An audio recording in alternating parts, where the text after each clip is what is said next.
మనం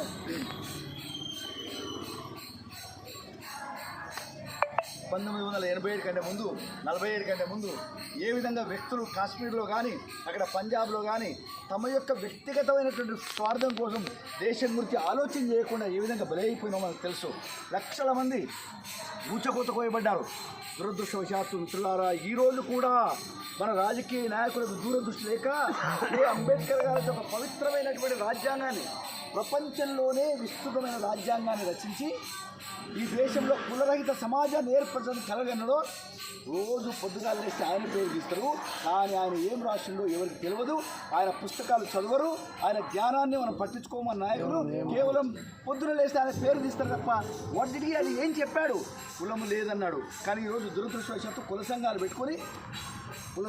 పెట్టుకోవచ్చు, కానీ ఎదుటి వాళ్ళను మన యొక్క భారతీయులనే వాళ్ళ గురించి కించపరుస్తూ అన్ని రాష్ట్రాల్లో జరుగుతున్నదే. కనుక ఈ సందర్భంగా ఇక్కడ ఒక పెద్దలను చూస్తున్నాను. ఈరోజే వారిని పర్సనల్గా కలవడం మొదటిసారి నాకు మిగతా మిత్రులందరూ కూడా వారి టీం అంటే తప్పకుండా అంతే పవిత్రత ఉంటుందని నాకు నమ్మకం. మిమ్మల్ని చూడడానికి వచ్చిన వారందరూ ఆ మధ్యలో తెలిసి నాకు వారి గురించి ప్రతి దుర్గా నవరాత్రుల్లో ఉపవాస దీక్ష ఎందుకు చేస్తారంటే వ్యక్తిగతమైనటువంటి కోరికల కోసం చేస్తూ ఉంటారు. కానీ వారు ఇక్కడ జయచంద్ర నాయుడు గారు ఈ దేశంలో రక్షించేటటువంటి ఆ సనాతన ధర్మం గురించి, ధర్మ రక్షకుడి గురించి, వారి ఆరోగ్యం ఉండాలి, మన దేశాన్ని రక్షించే ఆ ప్రధానమంత్రిని వారు సంకల్పం చేస్తుంది.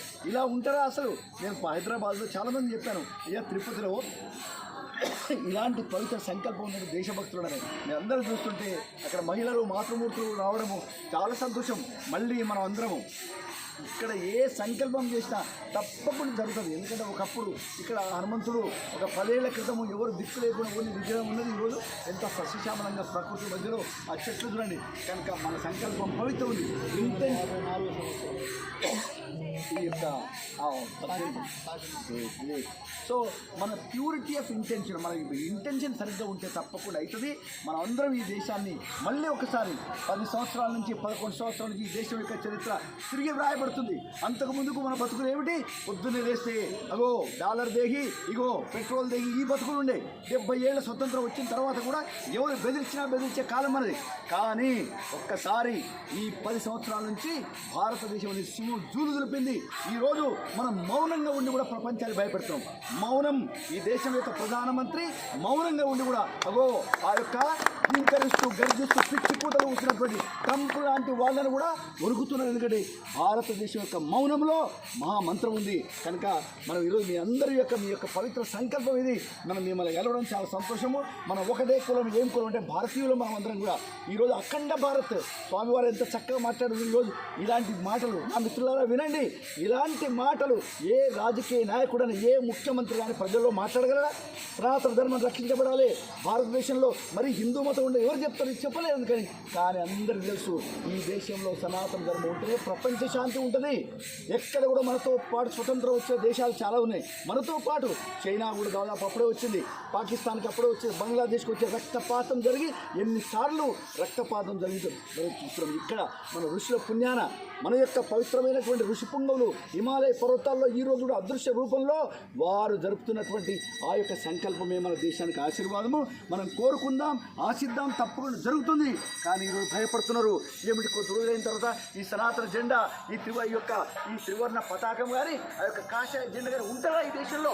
ఎందుకంటే కులాలు ముక్కలు కాబోతుంది. కాబట్టి మిత్రులారా, ఒకటి పొత్తులో వచ్చి మన పిల్లలకు, మన మనమలకు ఏం చెప్తున్నారు? వాళ్ళు ఇన్స్టాగ్రామ్లో, ఫేస్బుక్లో పిచ్చి రీల్స్ చేసుకుంటా దేశం గురించి ఆలోచిస్తారు.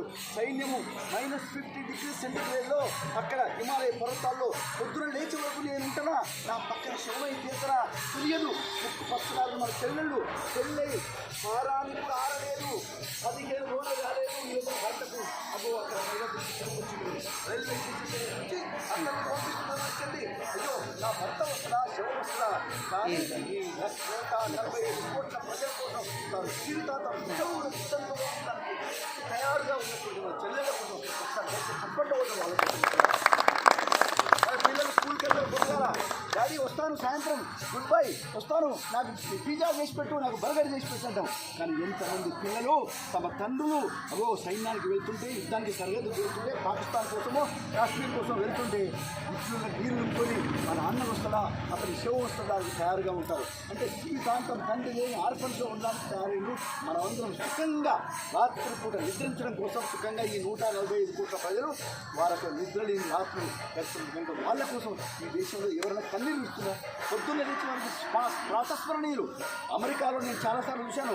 ఒక సైనికుడు విమానాశ్రయంలో అక్కడి నుంచి వస్తుంటే అందరూ లేచి నిలబడతారు. మొత్తం వందలాది మంది లేచి నిలబడి ఆ సైనికుడు అక్కడి నుంచి ఇటు వెళ్ళే వరకు గౌరవ సూచన ఎందుకంటే దేశం కోసం పాటుపడుతున్నాడు కాబట్టి తన జీవితాన్ని పనంగా పెట్టారు కాబట్టి తప్పట్లు పుడతారు. ఈ దేశంలో అభిమాని పిల్లల ఆ మధ్యలో ఒకసారి సంఘటన చూశాను. విమానంలో వస్తుంటే ఒకనొక దగ్గర ఒక ఆయన కూర్చున్నాడు. ఒక అమ్మాయికి ఒక మహిళకు మన మహిళ ఆయన పక్కన సీట్ వస్తే లేచి ఘీంకరించి గర్జించింది. ఆయన ఎవరిని మన యొక్క ఎయిర్ హోస్టెస్ పిలిచి ఏమిటి ఇలాంటి వ్యక్తి పక్కన నా సీట్ ఇచ్చింది, నా సీటు మార్చండి.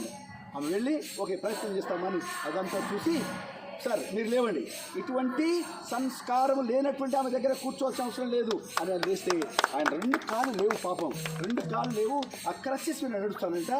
ఇలాంటి వాళ్ళ కోసమా మేము మా యొక్క ఆరోగ్యం కోల్పోయి నా శరీరం ఛిద్రమైపోయి నా కుటుంబం చిన్న భిన్నమైంది, ఇలాంటి వాళ్ళ కోసమా? అదండి మన యొక్క బతుకు. కనుక తల్లులారా మనం ఒక్కరొక్కరమే ఒక స్ఫూర్తి కేంద్రం. మనం ఒక్కరం చాలు మన యొక్క లొకాలిటీలో మన పిల్లలకు దేశభక్తి నేర్చుదాం. మన చుట్టుపక్కల మనమే కలుద్దాం. వారానికి ఒకసారి అందరూ కూర్చోబెట్టి దేశం గురించి, శివాజీ గురించి, రాణా ప్రతాప్ గురించి, ఝాన్సీ మాత గురించి, శ్రీరాముని గురించి, శ్రీరాముడు ఎక్కడ ఏ ఇంటి అయితే శ్రీరాముని గురించి మాట్లాడబడుతుందో చదవబడుతుందో ఆ ఇంటి సంస్కారం గొప్పగా ఉంటుంది. ఈరోజు ఓల్డేజ్ హోమ్లు పెట్టారు, తల్లిదండ్రులను ముసలి వాళ్ళని తీసేస్తున్నారు, కోడళ్ళు తిండి పెడతలేరు, కొడుకులు తిండి పెడతలేరు. ఒక్కసారి శ్రీరాముని చరిత్ర అయితే ఆ యొక్క రాముడు ఆ యొక్క భరతుడు అన్నను ఆ విధంగా అడిగి పంపిస్తే తల్లిని కూడా క్షమించకుండా ఆ భరతుడు వెళ్ళి ఆ అన్నను ఏ విధంగా తీసుకొస్తారు. ఇవన్నీ వింటే చాలు, ఏ నీతులు బోధించాల్సిన అవసరం లేదు.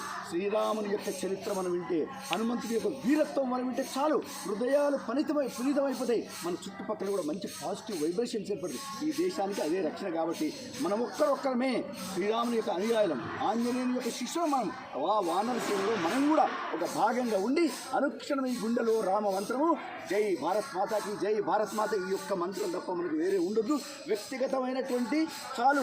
ఈరోజు ఇక్కడ మిత్రులందరూ కూడా 40-50 ఏళ్ళ పెద్దవాళ్ళు, దేవుని దేవాల పిల్లలందరూ సెటిల్ అయి ఉంటారు. ఇప్పుడు మనం ఒక్కటే మన మనసులో దేశం గురించి మన మనమలను కూర్చోబెట్టుకొని దేశం గురించి బోధించాలి. జిజియా మాత బోధించినదే, కౌసల్య మాత రాముడికి చేసిన సంస్కారం మనం ఎంతమంది మన మహిళలు చేస్తున్నారు. మహిళలు కలిసిన దగ్గర ఇదా అమ్మ ఈ చీర ఎక్కడ కొన్నావు, ఈ గొలుసు ఎక్కడ కొన్నావు, అయ్యో ఇదేనా, ఇది ఈరోజు ఇటువంటి సగటు వాళ్ళు. కానీ ఇక్కడ ఉన్నటువంటి తల్లులు అవన్నీ వదిలిపెట్టి ఈ యొక్క పవిత్రమైనటువంటి సోమవారం జెండా ఎగరడానికి వచ్చింది. అమ్మ మీ అందరికీ తలలు వంచి జేజేలు పలుకుతున్నా. Thank you friends. మీ అందరూ ఈ 5 నిమిషాలు ప్రశాంతంగా. జై భారత్ మాతాకి జై, మాతాకి జై.